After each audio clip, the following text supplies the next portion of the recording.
붉은 교단 2부 필름 속의 신 김정일. 안녕하세요. 컬트썰입니다. 구독은 충성처럼, 좋아요는 박수처럼, 알림은 만세처럼 꼭 눌러주세요. 지난 이야기 기억나세요? 신은 죽지 않았다. 이제 필름 속에서 다시 살아난다. 오늘은 그 필름을 돌린 남자, 신의 아들이자 북한의 감독 김정일의 이야기입니다. 준비되셨어요? 자, 시작합니다. 1994년 7월 8일 김일성이 죽었습니다. 북한 전역이 멈췄어요. TV에서는 검은 옷 입은 아나운서가 울면서 방송했죠. 위대한 수령 김일성 동지께서 서거하셨습니다. 거리에서 사람들이 쓰러졌어요.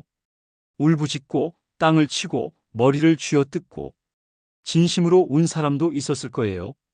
50년 동안 세뇌당했으니까. 근데 안 운 사람도 있었을 거예요. 드디어 끝났구나. 하지만 그 생각을 입 밖에 낼 수는 없었죠. 감시당하고 있었으니까. 그때 한 남자가 서 있었어요. 김정일 52살. 그는 울지 않았습니다.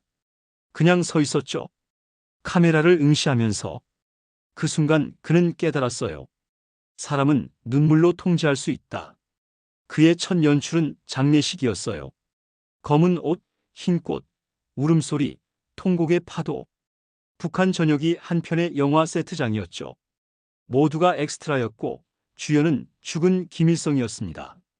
그리고 그 영화의 감독이 김정일이었죠. 그는 슬픔을 충성으로, 눈물을 충전으로 바꿔냈어요. 김정일이라는 사람은 특이했어요. 아버지 김일성은 군인이었거든요. 카리스마 있고 연설 잘하고 사람들 앞에 서는 걸 좋아했어요. 근데 김정일은 달랐어요. 영화광이었거든요. 할리우드 영화, 일본 영화, 홍콩 영화. 닥치는 대로 봤어요. 그의 사무실에는 VHS 테이프가 1000개 이상 쌓여 있었대요. 007 시리즈, 람보, 대부, 쇼생크 탈출 다 봤어요. 불법으로요. 북한 주민들은 이런 영화 보면 처벌받는데 김정일은 맘껏 봤죠. 그리고 그는 생각했어요. 현실이 엉망이면 영화를 현실로 만들면 된다. 상상해 보세요. 한 나라의 지도자가 영화 감독처럼 세상을 연출하기 시작했어요. 오늘은 이 장면을 찍을까? 이번에는 감동신을 넣어볼까?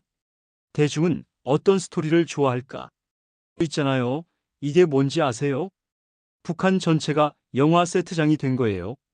학교는 촬영장, 공장은 무대, 군대는 엑스트라. 그리고 김정일은 감독이었죠.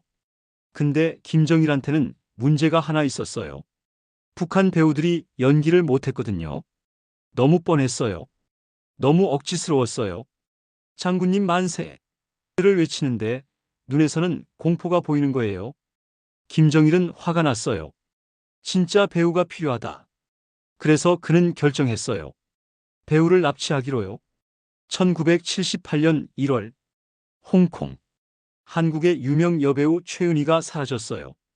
그녀는 쇼핑하러 갔다가 갑자기 차에 끌려 탔죠. 그리고 배에 실려서 북한으로요. 몇 개월 후 남편이자 영화 감독인 신상옥도 사라졌어요. 홍콩에서 똑같은 방법으로요. 이건 바로 캐스팅입니다. 김정일이 직접 한 캐스팅. 그는 최은희와 신상옥을 만나서 말했대요. 동무, 나도 예술인이요. 단지 우리 배우가 부족해서 모셔왔소. 모셔왔소라고 말했대요. 납치를 모셔왔다고요. 이게 말이 돼요? 신상옥은 처음에 탈출하려고 했어요. 근데 실패했죠. 그래서 5년 동안 정치범 수용소에 갇혀 있었어요. 최은희는 평양에서 감시 속에 살았고요. 1983년 김정일이 둘을 다시 불렀어요. 이제 영화를 만들자. 세계적인 영화를. 그래서 만든 영화가 뭐냐면요. 불가사리예요. 괴물 영화예요. 고질라 비슷한 거. 근데 진짜 괴물은 영화 속이 아니라 영화 밖에 있었죠. 바로 김정일이었어요. 신상옥과 최은희는 1986년 오스트리아 비엔나에서 탈출했어요. 미국 대사관으로 뛰어들어갔죠. 그들은 나중에 증언했어요. 김정일은 미쳤다. 그는 현실과 영화를 구분하지 못한다. 김정일은 집단 체조를 사랑했어요. 정확히 말하면 수만 명이 동시에 같은 동작하는 걸 좋아했죠. 아리랑 공연이라는 게 있어요. 10만 명이 동시에 움직이면서 카드 섹션으로 그림을 만드는 거예요. 김일성 얼굴, 김정일 얼굴, 태양, 별, 깃발. 한 사람이라도 실수하면 그림이 망가져요. 그래서 연습을 1년 동안 해요. 매일 몇 시간씩요. 아이들도 참여하죠. 초등학생부터 어른까지. 더운 여름에도, 추운 겨울에도, 비가 와도, 눈이 와도 연습하다가 쓰러지는 아이들도 있었어요. 실신하고 탈수되고. 근데 연습은 멈추지 않았어요. 이건 체조가 아닙니다. 기도였어요. 장군님 만세. 김일성 태양 만세. 몸으로 하는 기도. 이게 북한식 예배였던 거예요. 그런데 1990년대가 되니까 큰 문제가 생겼어요. 1991년 소련이 무너졌어요. 북한의 가장 큰 후원자가 사라진 거예요. 식량 지원, 석유 지원, 경제 지원 다 끊겼어요. 중국도 더 이상 무상으로 도와주지 않았어요. 이제는 돈 내고 사세요. 말한 거죠. 북한 경제가 무너지기 시작했어요. 공장이 멈추고 전기가 끊기고 식량 배급이 중단됐어요. 1994년부터 1998년까지요. 북한에서 대기근이 발생한 거죠. 그들은 그것을 고난의 행군이라 불렀습니다. 배급소에 가도 식량이 없었어요. 이번 달 배급 없습니다. 다음 달에 오세요. 근데 다음 달에도 없었어요. 그 다음 달에도요. 사람들은 산으로 갔어요. 나무 껍질을 벗기고 풀뿌리를 캐고 옥수수 껍질을 삶아서 먹었어요. 어떤 사람들은 흙을 먹었어요. 배를 채우려고요. 거리에 사람들이 굶어서 쓰러졌어요. 죽어서도 며칠 동안 그대로 누워 있었어요. 치울 사람도 없었으니까. 얼마나 많은 사람이 죽었을까요? 약 300만 명입니다. 북한 인구가 당시 2,300만 명이었거든요. 13%가 죽은 거예요. 8명 중 1명. 모든 가정에서 누군가 굶어 죽었어요. 상상해 보세요. 여러분 가족 중 1명이 굶어 죽었다고. 슬프고 화나죠?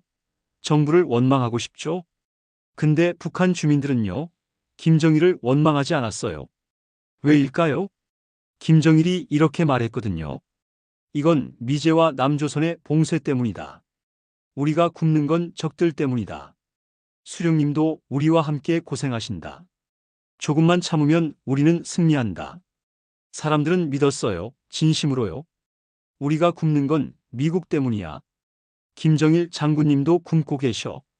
근데 사실 김정일은 전혀 안 굶었어요. 평양 특별식당에서는 매일 프랑스 요리, 일본 초밥, 중국 요리가 나왔어요. 김정일은 콘약을 사랑했습니다. 프랑스산 헤네시.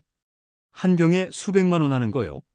매년 수십만 달러어치를 수입했대요. 주민들은 나무 껍질 먹는데 김정일은 헤네시를 마셨어요. 이게 말이 돼요? 근데 더 무서운 게 뭔지 아세요? 사람들은 몰랐다는 겁니다. 김정일이 뭘 먹는지, 어떻게 사는지. 오히려 장군님도 우리와 함께 고생하신다고 믿었죠. 이게 컬트의 무서운 점이에요. 현실이 아무리 끔찍해도 신앙은 흔들리지 않는다는 거죠. 현실이 아무리 잔혹해도 차단된 믿음은 성스러운 교리가 됩니다. 고난의 행군이 한창일 때 김정일은 새로운 슬로건을 내놨어요. 성군 정치. 총대를 앞세워 혁명을 수행한다. 무슨 뜻이냐면요. 군대가 최우선이라는 거예요. 주민들은 굶어 죽어도 군인들은 밥을 먹어야 한다는 거죠. 군대가 약하면 나라가 망한다.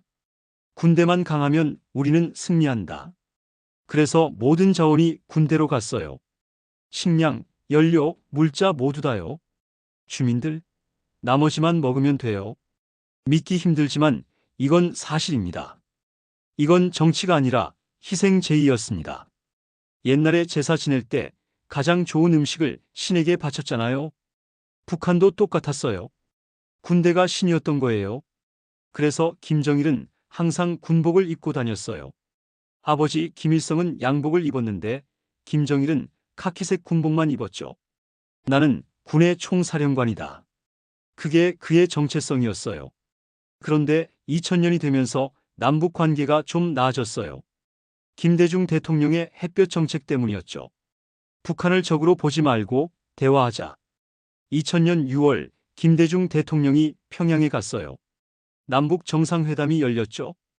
역사상 처음으로요. 김정일이 김대중을 맞이했어요. 악수하고 웃고 사진 찍고 TV에서 그 장면을 보면서 사람들은 생각했어요. 이제 평화가 오는구나. 근데 북한은 안 변했어요. 금강산 관광이 시작됐어요. 남한 사람들이 북한 땅에 놀러 가는 거예요. 처음에는 좋았어요. 남북이 만나고 대화하고 서로 이해하고. 근데 2008년 끔찍한 일이 벌어졌습니다. 남한 관광객 박광자 씨가 북한군한테 총에 맞아 죽었어요. 이유는요? 새벽에 산책하다가 북한군 통제 구역에 들어갔다는 거예요. 근데 경고도 없이 쐈대요. 등 뒤에서요. 이게 또 말이 됩니까? 북한은 사과하지 않았어요. 오히려 그쪽이 잘못했다고 했죠. 그날 이후 금강산 관광은 중단됐어요. 그리고 김정일은 핵무기를 만들기 시작합니다. 왜일까요? 이게 있어야 미국이 우리를 못 건드린다. 이게 수령님의 유산이자 조국의 선물이다. 있잖아요. 그쪽 컬트로 만든 나라에선 핵무기가 선물이 된 거죠. 교회에서 성체를 모시듯이 그들은 핵무기를 선물처럼 모셨습니다. 2006년 10월 9일 북한이 1차 핵실험을 했어요. 함경북도 길쭉은 풍계리 지하에서요. 폭발음이 울리고 땅이 흔들렸죠. 김정일은 기뻐했대요. 우리도 이제 핵 보유국이다. 근데 이게 끝이 아니었어요. 2009년 5월 25일 2차 핵실험. 더 강한 폭발이었어요. 세계가 비난하고 유엔이 제재를 합니다. 근데 김정일은 신경 쓰지 않았어요. 우리는 우리 식대로 산다. 핵은 우리의 생명이다. 이건 뭘까요? 국민들은 굶어 죽는데 핵무기는 만드는 거예요. 돈이 어디로 가는지 아세요? 핵무기요? 식량 살 돈으로 핵무기 만드는 거예요. 이건 또 뭔가요? 근데 북한 주민들은요, 자랑스러워했어요. 우리도 이제 강대국이다. 핵이 있으니까 미국도 못 건드린다. 진심으로 믿었어요. 이게 세뇌의 무서운 점입니다. 그런데 2008년 8월 이상한 일이 벌어졌어요. 김정일이 갑자기 사라진 거예요. TV에 안 나왔어요. 공식 행사에도 안 나왔어요. 사람들은 수군거렸죠. 장군님 어디 가셨대? 혹시 돌아가신 거 아냐? 몇 달 후 김정일이 다시 나타났어요. 근데 이상한 겁니다. 얼굴이 한쪽으로 기울어져 있었고 걸음걸이가 어색했어요. 뇌졸중이었대요. 쓰러졌었던 거죠. 그날 이후 김정일은 예전 같지 않았어요. 말도 어눌해지고 몸도 자주 아팠어요. 그는 느낍니다. 내 시간이 얼마 안 남았다. 그래서 서둘러 후계자를 정했어요. 셋째 아들 김정은이었죠. 2010년 9월 조선노동당 대표자회에서 김정은이 처음으로 공개됐어요. 당시 27살이었어요. 사람들은 많이 놀랐죠. 저게 누구야? 장군님 아들? 너무 젊은데? 근데 얼굴을 보고 더 놀랐어요. 김일성을 닮았거든요. 일부러 그렇게 만든 거예요. 살을 찌우고 머리 모양을 김일성처럼 하고 걸음걸이까지 따라하게 했어요. 할아버지가 돌아오셨다. 이게 북한이 만들고 싶었던 이미지였어요. 김정일은 아들에게 말했대요. 인민을 사랑하는 척해라. 총을 사랑하라. 그리고 절대 웃지 마라. 신은 웃지 않는다. 2011년 12월 17일 눈 내리던 평양. 김정일이 죽었어요. 심근경색이었대요. 69살이었죠. 또다시 북한이 멈췄어요. 방송국 아나운서가 울부짖었어요. 위대한 김정일 장군님께서 서거하셨습니다. 사람들이 또 쓰러졌어요. 또 울었어요. 근데 이번에는요, 진짜로 운 사람이 더 적었을 거예요. 왜냐하면 김정일 시대는 너무 힘들었거든요. 고난의 행군, 기아, 숙청, 감시, 공포. 이제 좀 나아질까? 사람들은 조용히 기도했을 거예요. 근데 그 기도는 이루어지지 않았어요. 왜냐하면 새로운 신이 등장했거든요. 20대 청년 김정은. 그는 아버지 장례식장에서 울지 않습니다. 그냥 걸었어요. 천천히 당당하게. 그 모습을 보면서 세계는 깨달았죠. 이게 끝이 아니구나. 여러분, 오늘 이야기는 어땠나요? 아쉬운 부분은 3부에서 좀 더 채우도록 하겠습니다. 한 영화광이 어떻게 나라를 영화 세트장으로 만들었는지, 300만 명이 굶어 죽는데도 왜 신앙은 흔들리지 않았는지, 핵무기가 어떻게 성물이 됐는지, 이게 김정일 시대예요. 근데 이야기는 여기서 끝이 아니에요. 20대 청년 김정은이 집권하고 나서 더 무서운 일들이 벌어졌거든요. 고모부 장성택 처형 기관총으로 쏴 죽였어요. 형 김정남 암살 공항에서 독극물로 죽였어요. 핵실험 반복 3차, 4차, 5차, 6차. 트럼프와의 만남 역사적 순간일까요? 현재 북한 코로나 봉쇄, 경제 붕괴, 그리고 3부에서는 이 모든 이야기를 다룰 겁니다. 더 충격적이고 더 현실적이고 더 가까운 이야기들이 기다리고 있습니다. 신은 죽지 않았다. 이제 아들의 얼굴로 다시 살아난다. 준비되셨나요? 다음 3부에서 만나요. 컬트썰이었습니다.